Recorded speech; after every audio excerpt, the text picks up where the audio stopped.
Good day po. Sino po ang hindi nakakilala ng anahaw? Yung ating pambansang dahon na ginagamit pambubong sa mga bahay. Ito naman ngayon ang papakita ko sa inyo. Yung dahon ng anahaw. Yan po ang dahon ng anahaw. Yan. Sa maulan, pwede kayong kumuha ng pang emergency kung wala kayong payong. Kapag nandito kayo sa bundok, kagubatan.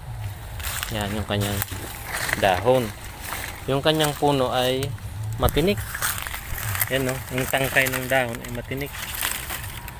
Yan. Meron siyang maliliit na tinik. Kaya kapag kukuha ka nito, puputulin mo lang siya rito ng itak.